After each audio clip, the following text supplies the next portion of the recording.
Je voulais montrer comment créer des vagues, ou plutôt des vaguelettes, parce que pour tout ce qui est vague, dans le sens d'une vague d'océan assez aiguë, il faut plutôt passer par un modifier de type océan. Mais pour tout ce qui est vague, petite vague, vaguelette, etc., on peut très bien se contenter, par exemple, de faire cela avec un node bump dans le matériel, donc générer de la fausse 3D, ou bien on peut faire de la vraie 3D avec un modifier displace, mais ça restera plus léger que le modifier océan.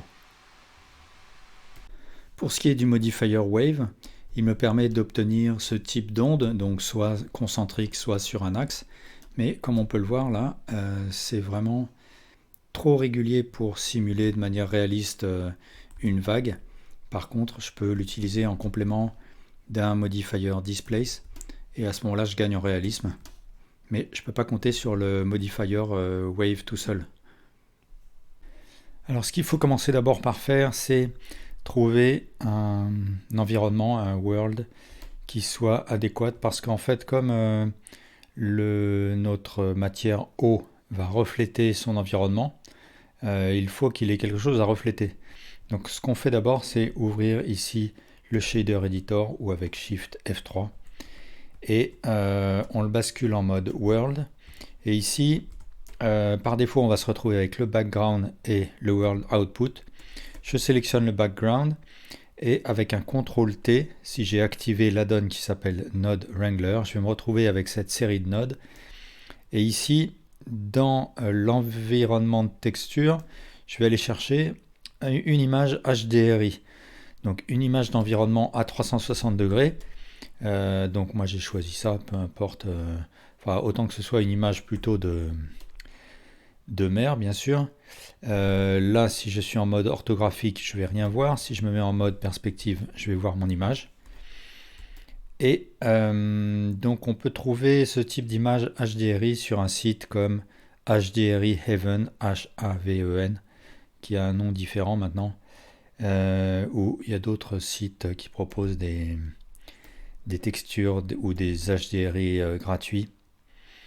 Et une fois que c'est fait, là je peux rebasculer en mode objet. Je vais créer un mesh plan. Et ici je vais cliquer sur New.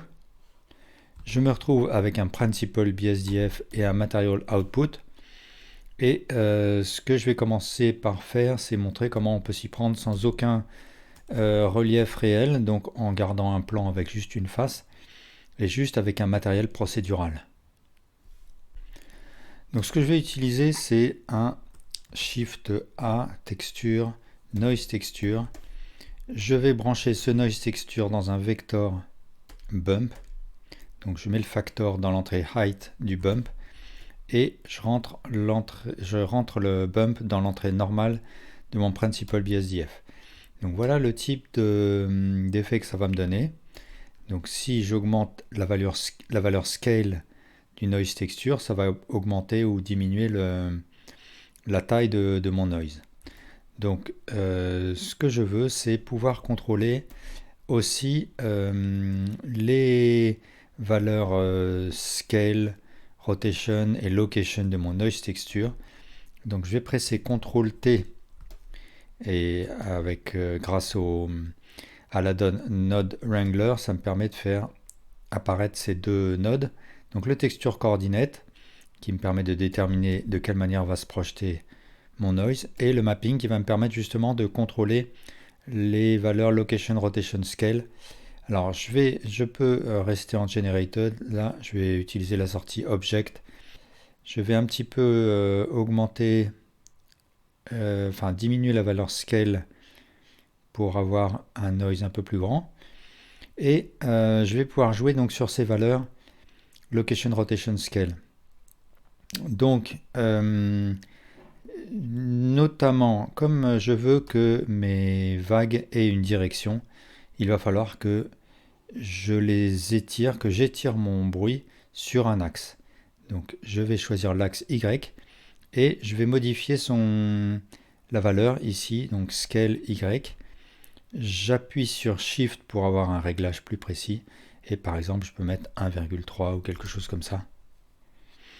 Ensuite, ce que je vais faire, c'est... alors, ici, je vais ouvrir avec Shift F12 le dope sheet. Et je vais par exemple faire une animation de 100 images.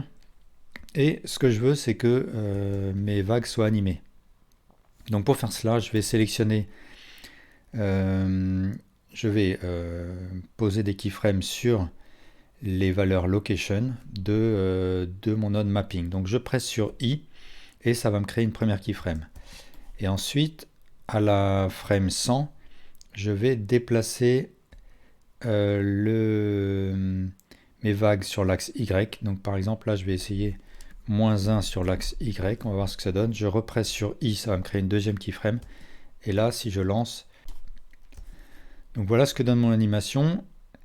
Elle accélère et ralentit parce que en fait là, si je fais un CTRL Tab et que je rentre dans le Graph Editor, ce que je peux voir, c'est que j'ai une courbe de Bézier, donc une accélération et une décélération. Moi, c'est pas ce que je veux, donc je presse. Je reviens là dans le dope sheet avec CTRL Tab. Je presse sur T pour faire une interpolation de type linéaire. Et de cette manière-là, j'ai un mouvement la vitesse est continue. Alors, mes vagues sont un petit peu statiques. Donc là, c'est pas très réaliste. Ce qu'il faut, c'est que j'introduise un deuxième mouvement. Ça va être un mouvement de mon bruit sur l'axe Z. De cette manière-là, ça va faire évoluer les formes de mes vagues. Donc ici, si dans Location, je change la valeur Z, ce qu'on peut voir, c'est que, étant donné que le Noise Texture est une texture qu'on peut utiliser en 3D, donc sur 3 axes, je peux faire bouger ma texture sur l'axe Z. Et du coup, quand elle rencontre mon plan, là, ça va faire évoluer la forme de mon noise. Donc, à la frame 0, la valeur sur Z est de 0. À la frame 100, je vais mettre par exemple une valeur de... On peut essayer 1, on va voir ce que ça donne. Je presse sur I. Et maintenant, voilà ce que ça donne dès que je lance l'animation. Alors peut-être que 1 est trop fort, donc je vais mettre 0.5. Je represse sur I. Et voilà, donc ça crée une évolution dans la forme de mes vagues. J'ai aussi dans le noise texture des valeurs sur lesquelles je peux jouer. Détail, roughness. Mais ce qu'on va faire, c'est d'abord retoucher les valeurs du principal BSDF, notamment le roughness, la base color. Alors, je vais créer ici un converteur color ramp. Je vais créer un second noise texture, donc je vais dupliquer celui-là. Je vais brancher le mapping dans ce deuxième noise texture. Je branche le noise texture dans mon color ramp. Et le color ramp, je vais le faire rentrer dans l'entrée base color de mon principal BSDF. Donc là, je vais attribuer un noise à la surface de mon objet de manière à ce qu'il n'ait pas une teinte trop uniforme. Par contre, ce que je veux, c'est lui attribuer une couleur qui soit un petit peu aquatique. Donc, par exemple, un vert foncé. Je vais faire un CTRL C et ici, je sélectionne ma deuxième aiguille. Je fais un CTRL V et là, je vais éclaircir. Et donc, ce que je peux voir, c'est que ça me crée une tache à la surface. Ça rend la surface un peu plus vivante, un peu plus réaliste.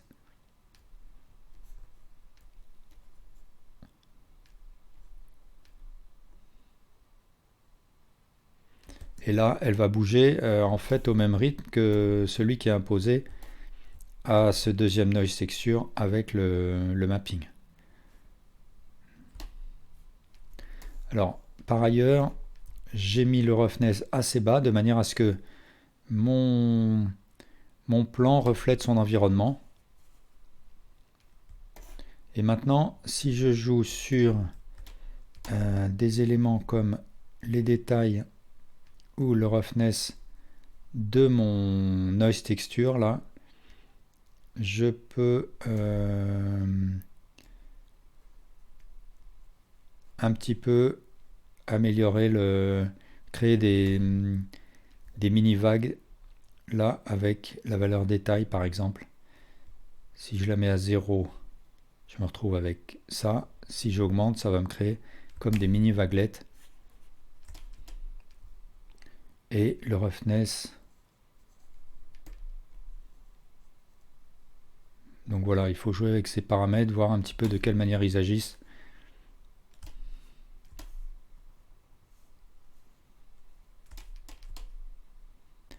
Alors si je récapitule rapidement le matériel que j'ai attribué à mon plan, voilà de quoi il s'agit. D'abord j'ai un noise texture qui rentre dans l'entrée height d'un bump qui lui-même rentre dans l'entrée normale du principal BSDF et ça me sert à créer un relief fictif sur la surface de mon objet. Et ensuite j'attribue un noise, une texture colorée à mon objet et ça rentre dans l'entrée base color de mon principal BSDF. Mon principal BSDF, je réduis la valeur roughness histoire qu'il reflète son environnement. Et voilà grosso modo de quoi il s'agit. Donc là j'ai créé un effet de vague, mais mes vagues bien sûr sont complètement fictives, c'est-à-dire qu'en fait il n'y a pas de réel 3D. Tout ça c'est grâce au bump. Ce que je peux maintenant essayer de faire, c'est un relief qui n'est pas un effet tel que celui que je peux avoir avec le modifier océan, mais qui puisse quand même créer des vagues réelles, qui puissent déplacer ma topologie. Donc ce que je vais faire, c'est créer un nouveau plan, Shift A Mesh Plane, et cette fois-ci, je vais le subdiviser, par exemple 50 fois, quoique de toute façon, par la suite, on peut utiliser un modifier Subdivision Surface, et je vais attribuer à mon objet peut-être le même matériau que celui que je viens d'utiliser, mais je vais le modifier. Donc, je vais le dupliquer en cliquant sur le 2 là. De cette manière-là, c'est un nouveau matériau. Et je vais pour l'instant débrancher le node bump parce que là, justement, cette fois, on va vraiment faire un déplacement réel. Donc, je vais essayer d'éviter de rajouter un faux déplacement, histoire de voir vraiment l'effet du déplacement qu'on va créer. Et cette fois-ci, ce qu'on va faire, c'est utiliser le modifier Displace. Donc je vais ici dans l'onglet des modifiers et je vais chercher le modifier Displace. Donc le modifier Displace, il va utiliser la topologie de mon objet. Et ce qu'il faut, par contre, là je vois rien du tout, il y a juste le plan qui s'est déplacé sur l'axe Z. Ce qu'il faut par contre, c'est que j'aille chercher une texture. Donc je clique sur New et si je clique sur le petit bouton qui est ici, hop, ça me renvoie directement dans l'onglet des matériaux. Ici, je vois que c'est Displace qui est sélectionné par défaut. Donc c'est ce que je veux. Là, je m'apprête à chercher une texture pour mon Displace. Et je vais choisir une texture de type Clouds. Donc ça, c'est une des textures procédurales qui sont contenues dans Blender, qui ressemble un petit peu au noise au node noise texture. Et ici, je peux régler sa taille, donc size, comme ça.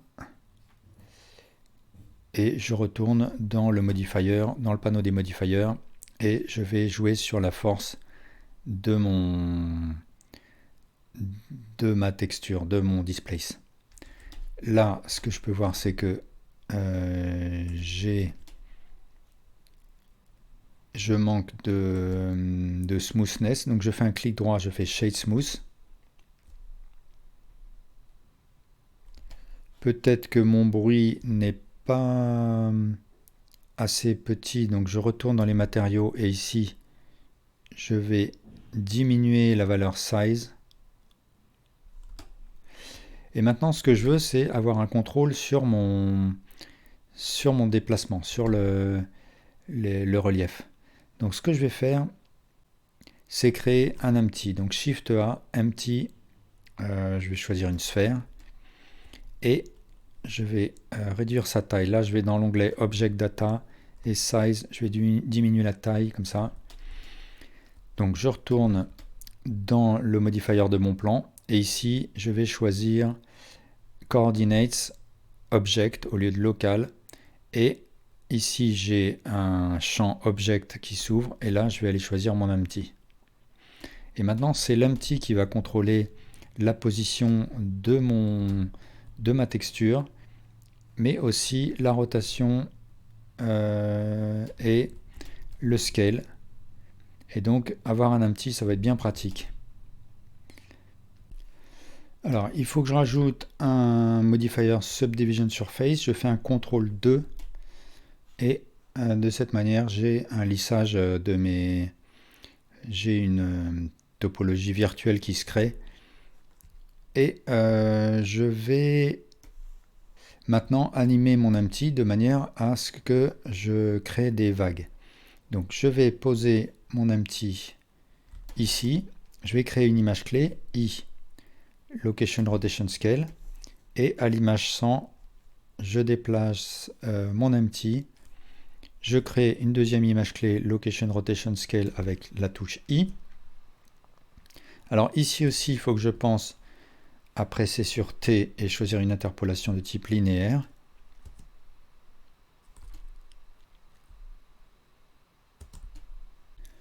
Alors, je vais placer le subdivision au-dessus du displace, histoire que il ait encore plus de topologie à déplacer en amont. Ensuite, là, j'ai toujours le même problème qu'avant, c'est-à-dire qu'en fait, mes vagues sont un petit peu statiques. Donc, ce qu'il faut que je fasse, c'est que, en fait, si je soulève un petit peu mon empty, ça va déplacer ma texture sur l'axe Z et donc ça va faire évoluer la forme des vagues. Donc je déplace un petit peu ma texture sur l'axe Z et je presse sur I et ça fait évoluer la forme des vagues. Donc peut-être que il faut que je le monte encore un petit peu. Voilà, par contre j'ai pas touché à... Il faudrait que j'étire un petit peu mes vagues. Donc si je fais un scale sur X, ça va donner un sens à mes vagues. Donc je presse sur I, Location Rotation Scale. Par contre là, il va retrouver sa forme normale sur la deuxième keyframe. Donc ce qu'il faut que je fasse, c'est que j'aille dans le Graph Editor. Et là, je vais aller chercher le scale sur X. Et c'est celui-là qu'il faut que je supprime. X, delete keyframe. Et du coup, l'objet garde le scale que je lui ai donné sur la première keyframe. Donc voilà, je me retrouve avec cette animation. Peut-être que elle est un petit peu trop élevée. Donc peut-être qu'il faut que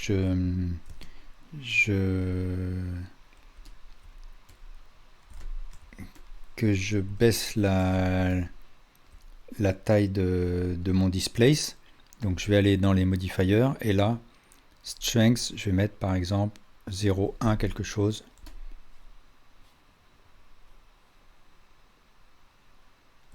Et pour ce qui est du matériau, je n'ai pas besoin de lui donner un bump. Enfin, je peux toujours rajouter un bump, on peut voir ce que ça va donner.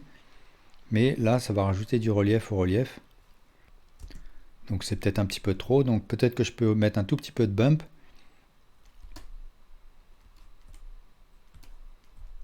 Et si je joue par exemple sur la taille du noise texture là, voilà ce que ça donne.